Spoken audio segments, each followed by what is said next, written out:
Well, my name is Benjamin. I'm 25 years old. I'm a mathematician. I like to think that I'm a logical person.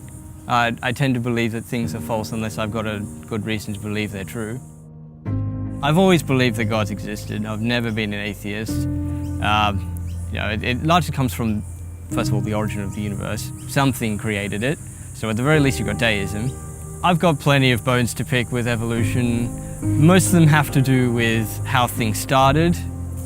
But I think once you open the door to the supernatural, then you can take a look at, say, the death and resurrection of Jesus Christ, because there is tangible historical evidence for it.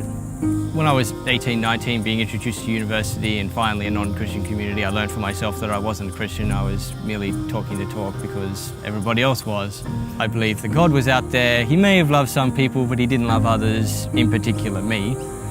Why would I do all these things for God if he won't lift a finger for me? And things changed.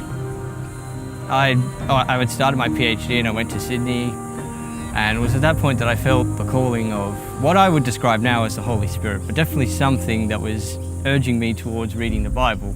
And so I began with the book of John, and it was from that moment that I had that encounter that people describe but can't quite do tangibly. Having just moved to Newcastle would have been mid-July, I knew I needed to find some Christians at the very least. I know from experience I can't do this on my own. While on my walk to the Art Community Library to do some work, I ran into Sam, did the little questionnaire on the paper. I've been a Christian now for a little more than 2 years. This is more or less a statement of this is a part of my life now. Why the Seventh-day Adventist Church in particular? Largely because of the biblical evidence around the Sabbath.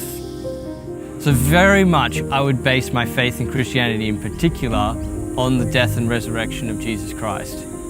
I think of him as one to aspire to.